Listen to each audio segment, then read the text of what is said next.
priorities for modern workers are really, really very different than those of the past. I know every 20 years or so, each generation talks about how things are different and things were better when I was younger and so on. But we're really seeing a major shift in the whole way that modern millennials, let's be honest, is mainly what we're talking about, approach work-life balance, and so on and so forth. I'm here with Debbie DeWitt, Marketing Communications Manager for Visix. Hello, Deb. Hello, Derek. And I'd like to thank you for coming on, Deb. You're welcome. And I'd like to thank everybody for listening.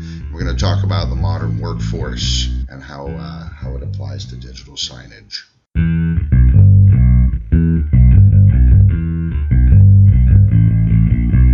This is digital signage done right. Whether you're new to digital signage or a seasoned pro, this podcast gives you practical advice about systems, communications, and content to better engage your audience. I'm Derek DeWitt, Communications Specialist for Visix. Welcome to Digital Signage Done Right. So the times, they are a-changing. Visix has a nice, handy infographic, 13 facts about millennials in the workplace, covering just some of these very quickly. So millennials will leave a job much more readily than, say, previous generations, even though economic times feel like maybe they're not as solid. Maybe we're not in such solid economic ground as we were in the past. But the fact that they're willing to jump ship so quickly, and it costs over $30 billion annually to the U.S. Yeah, I mean, this is probably, if not now, within the next 5 years, certainly this will be the bulk of your employees. And you know, certainly if it's not corporate, it's government employees, doesn't matter what business you're in. But millennials are the ones you're going to have to address and you're going to have to engage. And like you said, communicating with them is vastly different than before. And they are a more mobile workforce because they care about more than money. They really want to be engaged. They really want to know what's going on. Right. And so you have to reach out to them in a different way. I mean, it's interesting the things that motivate them. I mean, in the past, it was just money, opportunity for advancement, things like this. Engagement, which is a buzzword that's used an awful lot in modern communications, but I mean, it really makes a difference. Millennials who are engaged are 64% less likely to switch jobs in the next year, the next 12 months. So they're willing to stick around longer if they care about the place and they feel like they're a part of it or they're engaged in some way. Yeah. The sad thing is that only like 29-30% of them are engaged at work. Over half are not engaged, and something like 16 or 17% are actively disengaged, which means that they just loathe going to work, you know? Yeah, I mean, some studies have shown, whether they're millennials or not, that basically like at least a third of employees aren't engaged at work. All. Yeah, they're saying, I'm not engaged. And so it's been talked about a lot. The last probably 3 to 5 years, you've seen a lot of sort of forward-thinking organizations pick up on this, but it's still really working to trickle down to all employers to make this a part of every single day in the way they think about employee communications. Right. And a lot of it's funny that they find that money is, especially for this younger generation, even though I've read articles recently saying that they're the poorest generation yet. You know, they really are the first ones to not have necessarily an across-the-board higher standard of living than their parents. As a whole. Yeah. As a whole. You have housing and all these other issues. It's these intangibles that are actually the things that are much more important to them, like recognition. Over a quarter of them say that that's what motivates them to be their best at work.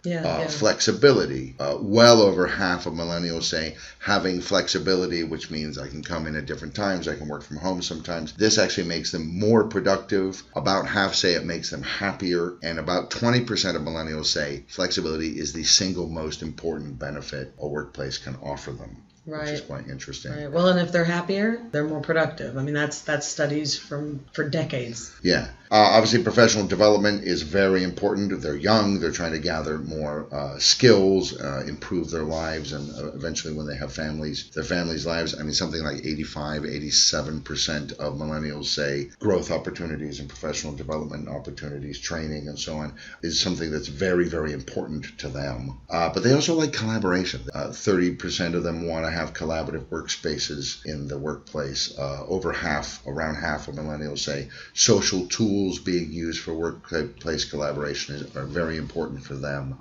And so it's very interesting. You have a group of people, 75% of them say they want to work from home at least once or twice, and they're more productive there. And not many of them are actually allowed to do this. So you have all of these factors that are new now. We've certainly instigated that even at Visix. I mean, almost every employee works at least one day from home. We've seen just morale go way up. I mean, the fact is, the old days of not trusting your employees unless they punch a clock, actually punch a time ticket or whatever, they're just over. I mean, you give people a job to do, they do it well, and if you trust them and give them the freedom and have the right people in place, there's no reason that flexibility can't, and collaborative tools. Sure. All these things are part of the new workplace. So when you read articles about this, business publications and so on, the term that's being bandied about is the new workforce. And it really is, in many ways, a new workforce. Yeah, absolutely. And it's not just millennials. We also have, new generations coming up behind them. But also, obviously, anyone who might be older than a millennial is still impacted by this new workforce and the new environments that we're creating. It's going to change the whole atmosphere. So, yeah, Gen Xers out there, don't resist the change, embrace the change, because these are the people who are up and coming and making the company work. Yeah, exactly.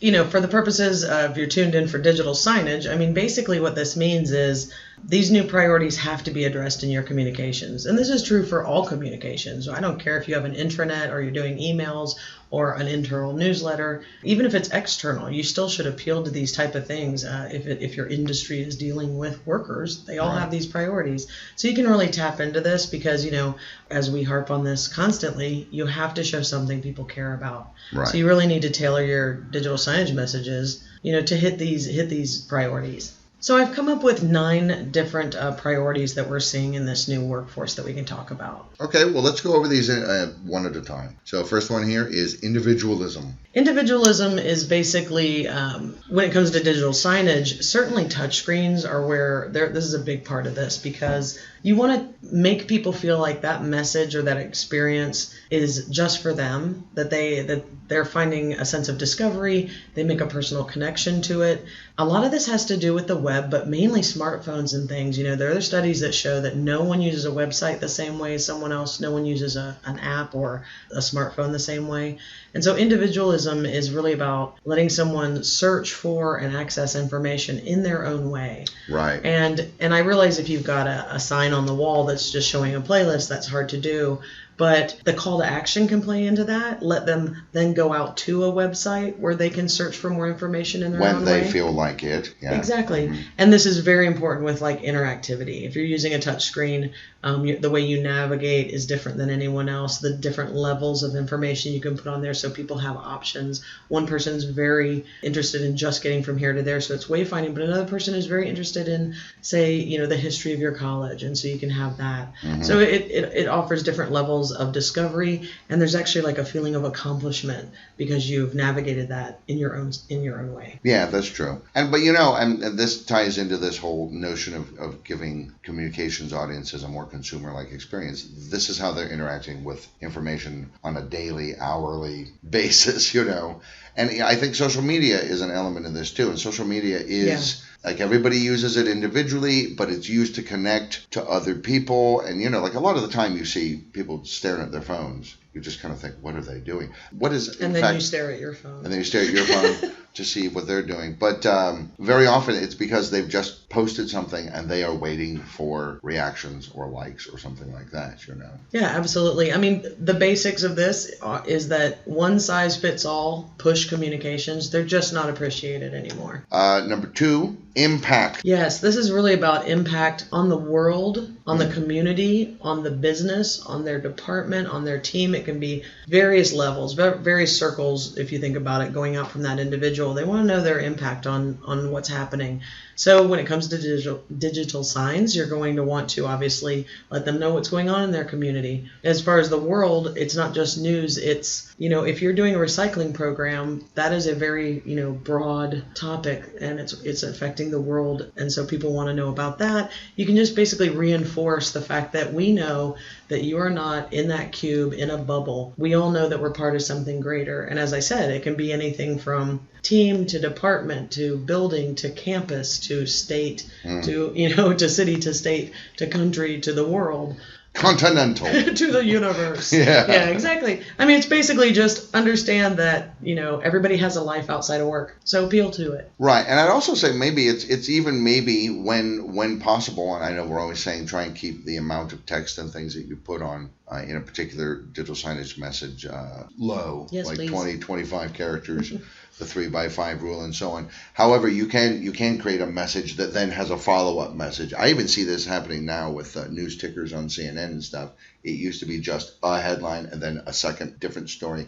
Now they're actually telling 5 or 6 sentences in a row, one sentence at a time through the ticker. So it's actually becoming a campaign in many ways. It's becoming this particular way of communicating. Yeah, I was just going to say that's something we talk about a lot is don't feel like you've got one 10-second message to get everything across. Do a campaign, tell a story, do a video series, do 6 different messages that all follow up on the same theme, create a through character or even a design style that carries it through. But you do, I think that especially as we're talking about, some of these can be very big topics. So, think bigger than just a single PowerPoint slide. And feel free to give that little bit of extra information. So like you said, with, say, a recycling program. Oh, we're recycling. It's good. Well, that's pretty vague. What is the actual impact? How much are you saving? Figure it out. Have somebody figure out how it alters your carbon footprint. Turn that into something like, we've just saved this many trees, which is perhaps a little bit disingenuous, and yet statistically it's kind of true. And that gives a context for people, real world context for people to go,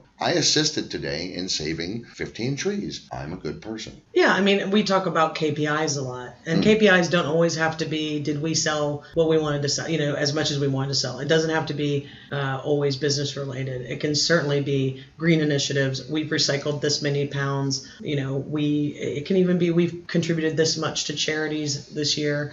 Again, kind of trying to just show employees that their impact on the world and the organization's impact on the world is important to you.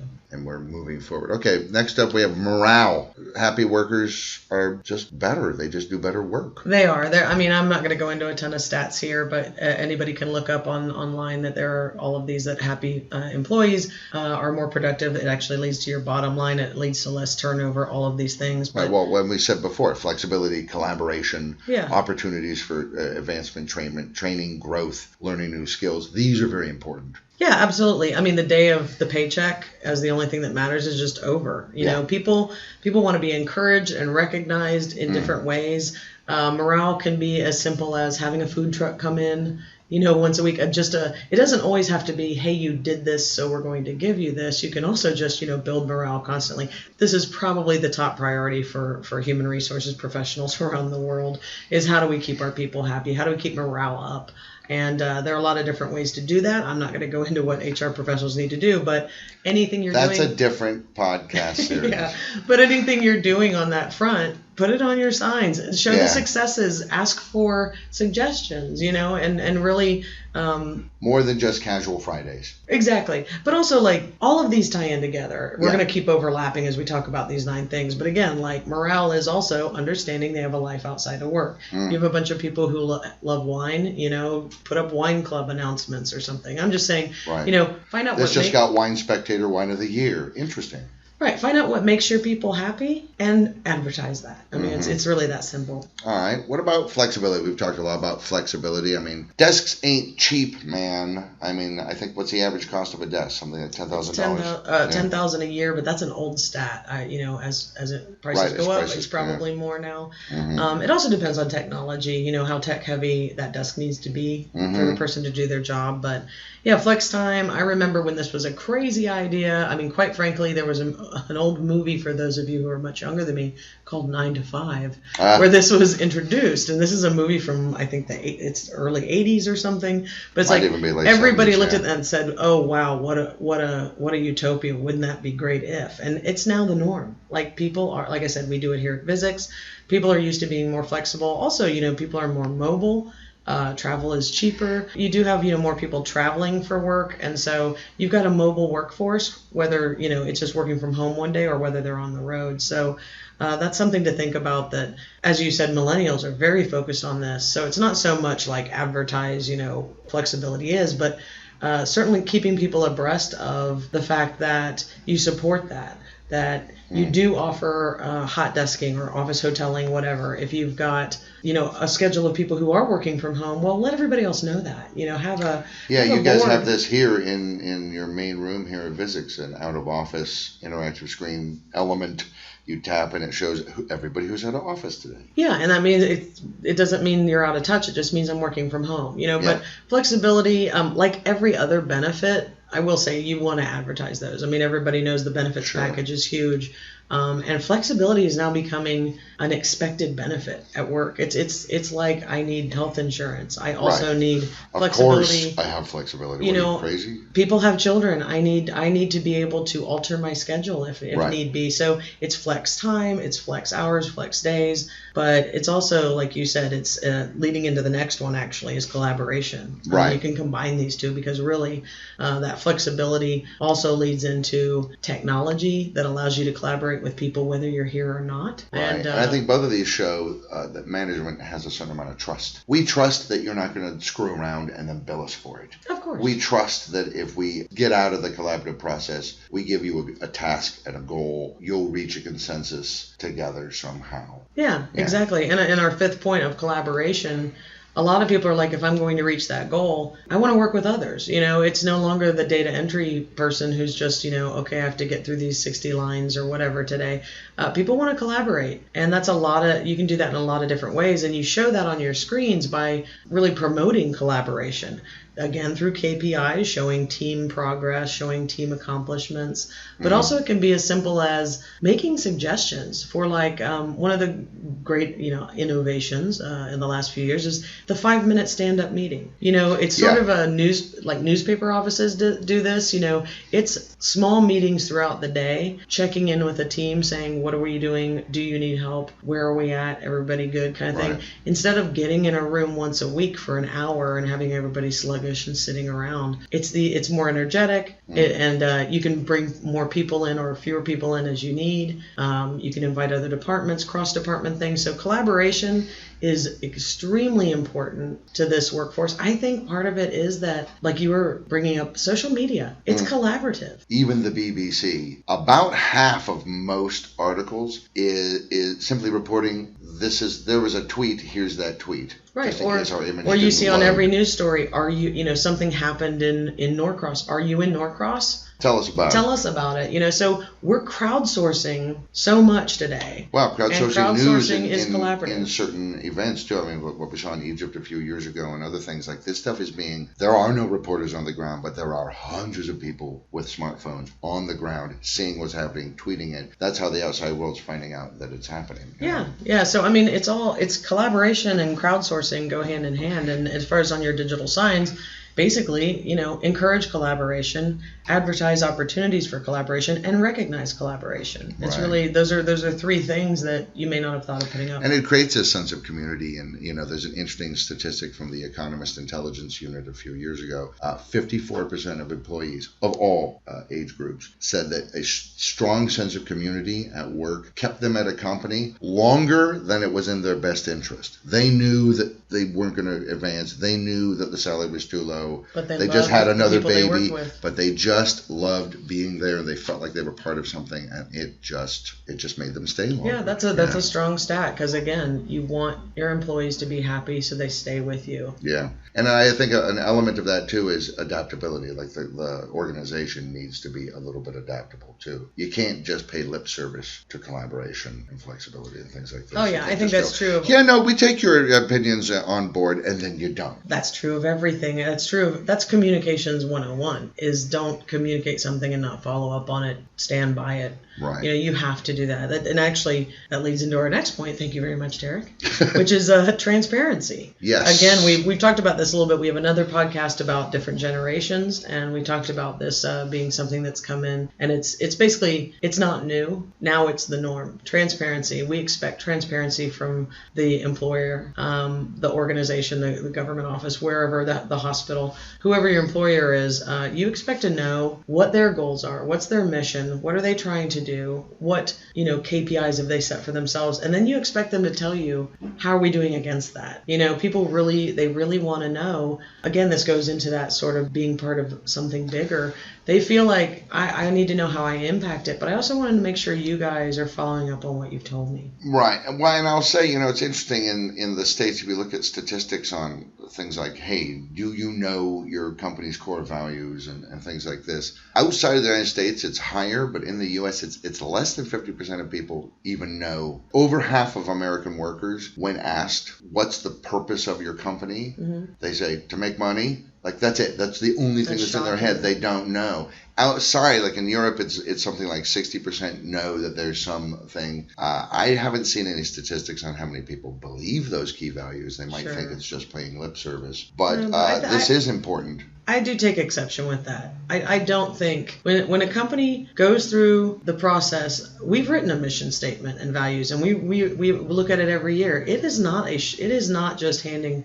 a copywriter an assignment. Like, it is a process you go through. Think of something to say. No, and I believe that companies go through this for a purpose, because to make money is no one's mission statement. There's someone somewhere, I'm sure, but especially at the level, and I'll just say it, if you're going to have digital signs, you're probably 50 employers or more, employees or more. So if you've gone through that mission statement, you can make money a lot of different ways. You've chosen to do it this way. I don't think it's lip service, and that's the thing, is that, and that's why we have seen a shift in why transparency is important. Mm-hmm. We talked about this before. I don't know if it was boomers or Gen Xers who first said be transparent. That was the boomers. Right. Boomers said, we want to know, we want to peek behind the curtain, because we were warned in our youth about this industrial military complex, and now we see this, and now we're going into Vietnam, and this was a whole thing, and we're not being consulted, and we think you're lying to us. And it's interesting, a lot of this is about trust. There are these new stats. There was a recent stat saying that 76% of employees don't trust managers who won't share data, who just go, yeah, just trust me. Exactly. And it's like, even, and here's the thing, that's true. Number one, you want your employees to trust you, but even if you feel like we've got trust, we listen, we give information and all that, or we don't need to because our employees trust us. Or maybe you're a small company, and it's, no, but I'm thinking even if they do trust you, it's also being part of a whole. So even if you say, well, I don't know that we need to show our quarterly financials because our people trust us, even if they do trust you, they still want to be part of something. So go ahead and show it anyways. Right. Well, and then we get into the whole PD argument, this professional development and getting more skills and so on. Yeah, I mean, this is always true. People want to expand their knowledge base. It could be for I want to get a promotion someday. It could be I want to move into a different job. But even at a current job, a lot of people just want more knowledge. They want to better themselves, better their skills. That's always going to be the case. And this is kind of a no-brainer. I think that everybody knows if you have digital signs, you want to advertise every possible professional development opportunity there is. Now, the biggest thing that we see is that when something's new, for example, have access to an online course database of all the, say, Office 365, how to use Excel better, how to use PowerPoint better. It goes up on the screens, and that's fantastic. What people forget is that you're always onboarding new people, and so don't show that just when it launches. Whenever these opportunities are, you need to remind people, because the fact is people forget. The orientation process is crazy at a company. You spend a week meeting everyone, training, learning whatever your service or product. You're looking at collateral and intranets and websites, and where's the bathroom? You're getting 400 passwords set up. Yeah, you're figuring out where to go to lunch. So it's like, and you're given this package that happens to have a URL to some online training or something. So remind people. Right, you intend to. I will absolutely look at that later. later never comes. Right. So it's about not just advertising it, but reminding people. Yeah. And this is the thing, is it's a constant reminder. We care. We want to see your professional development. We know it matters to you. It matters to us too. So Right. so it's a great perk for the organization to say, hey, we care about you expanding your skills or your knowledge, and by the way, it doesn't always have to be tied to the job. It can be, other stuff. Yeah, it can be certainly. Here's it can how be to a brew master beer. class series. Yeah. It can be anything. And if you offer that, or if you came across the fact that there are some free things online or cheap things online, and you don't know for a fact that everybody would want it, put it up and see if anyone's interested, because it's still just a value add. Your company is saying, look at us. We thought this might be cool. Anybody want it? Right. Or let's say, for example, say you got some people who are interested in photography. You could do like a masterclass series. I don't know, maybe during work hours, maybe not. I don't know. It depends on the organization and how it's configured. But like, here's how to take professional looking photographs. And then those people can start taking professional looking photographs, which you can then repurpose And in put your on your digital signage messages. Yeah, absolutely, right? absolutely. I mean, that's a great way to do it, and certainly be sure that when people do professional development, whether whatever the skill set is, when they accomplish something, get a certificate, complete a course, you recognize that on the screens as well. Yeah, and this PD issue is something that one of those things that has a clear generational shift. Right? Gallup says this is the statistics. 41% of boomers say that opportunities to learn and grow is an important part of their decision-making process when applying for a job. 41%. Our generation, the Xers, 44%. Millennials, 59%. So they look at that before they even look at salary. They look at that and go, oh, okay. So, I mean, and I can only assume if that's the kind of increase we've seen,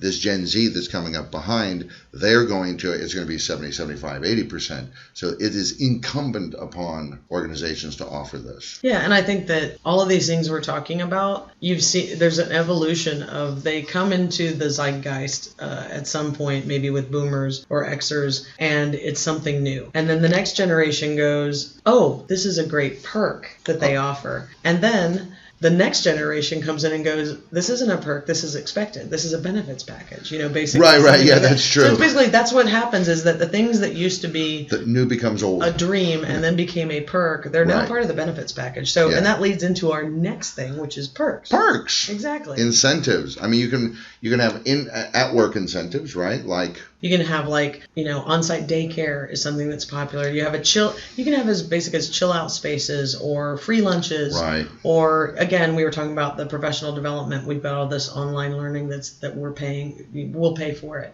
Right. And some places, like you said, will even pay for your time to do it. Right. So any kind of work related you want to put on your screens, but also think about outside the workplace. I mean, a lot of companies are now doing things like gym memberships or discounts in the area. I don't know. If I worked for a company and they said, here's a gym membership, I'd say, did you just call me fat? The answer is yes, they did. But no, they care about your health. And the other thing is, like, a lot of places do things like time off for volunteer work. So or they'll even they'll give money to a charity of your choice. Yeah, exactly. I mean, and I mentioned before, Visix gives employees their birthday off, and that's not part of it's not against your PTO or anything like that. It's just a perk saying thank you, enjoy your day. So this again, I think, is a little bit of a no-brainer in terms of you want to advertise all of your benefits and perks and things to employees. But again, the biggest thing is remember that you need to do it regularly, because you're going to have new people coming in, but also current employees who just have a lot on their minds. They're not going to remember all of these I've things. I've heard of some companies, like, because they for whatever reason, it turns out an awful lot of their employees have pets, and so they'll you could bring your dog in to work. Yeah, we once do that. a month. People bring their pets in here. Really, and it's like some are even offering as a perk for their employees, like pet insurance or pet grooming discounts and things like this.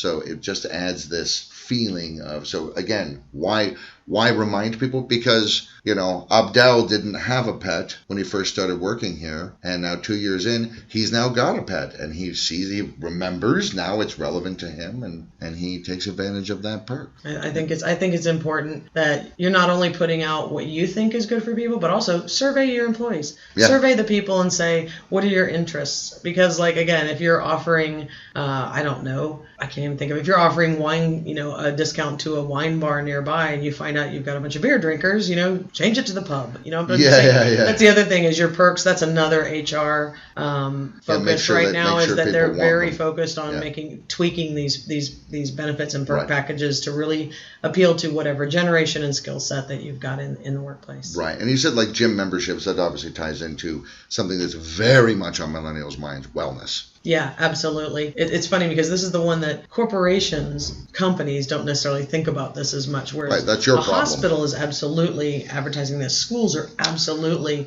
focused on wellness and health. But basically any organization should be. And there are some very easy subscriptions if you don't want to do it yourself that have health tips, little fun facts about if you drink just 2 colas a day instead of 6. And you can tie it into your perks too. So like, for example, hey, it turns out cranberry juice has these health benefits. We have free cranberry juice that you can drink all day. Things like this. Right, exactly. And it can be if you have a cafe on site, you don't just show the menu, show some nutritional information, show some suggestions, serving sizes, things like that. So basically, if we gamify, we talk about gamification and we're going to do that in some other podcasts. But if you hold a contest or something, you can tie that into any one of these. And wellness is a great one because, for example, again, I keep throwing out Visix, but like giving away Fitbit as a prize, it encourages, because now I have it, I guess I'll use it. Exactly. It encourages wellness, but this isn't pushing, it's acknowledging that people are very focused on health and wellness. Yeah. And so why not tie into that? So, I did come up with a bonus point in addition to the 9. I just wanted to throw out one cool thing that I recently came across. There are some companies now, and again, they're not pushing. They're just saying it's here if you want it. They're not saying, oh, you shouldn't smoke. I mean, they make it harder and harder for smokers to smoke anywhere near the building for sure. But like they're offering like, hey, if you want to quit smoking, we have tobacco cessation programs, or we have access to them, or we'll enroll you in them. So if you want to quit smoking, we're here to help you quit smoking. Like that's just a very cool thing. Well, because wellness is the win-win. If you're helping your employees to feel better, you're also helping the healthcare system and insurance rates. Right. And so it's a win-win for everyone. That's why everyone's focused on it. So and it leads into my bonus, which is community. If there's one thing I'd say to roll all of these up, it's basically that people want to feel part of a community. Social media, networking, at work teams, we're all part of communities, small and large. So people really want to acknowledge that there's community available, that they're part of it. They want recognition for anything that their team or community does. And it's really just about dialogue. So the millennials are here. They are about half of the workforce now. By the year 2025, they're going to make up over 3/4 of it. Gen Z's behind them. To be honest, we could talk about this for hours. We haven't even touched upon Gen Z. Do that, though. Yeah, but remember, they're not alien species. They have some extremely interesting viewpoints, and they need to be addressed and listened to, and your digital signage can do that. Yeah, absolutely. I mean, it's really just all about all these motivations just are for inspiration for your messages, for your communications. Yeah. So I would highly recommend download our masterclass guides.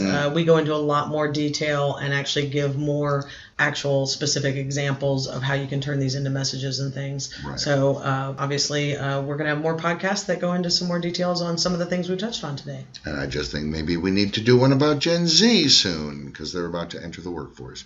Anyway, thank you very much, Debbie DeWitt. You're welcome. For talking to us, and thank you all of you for listening.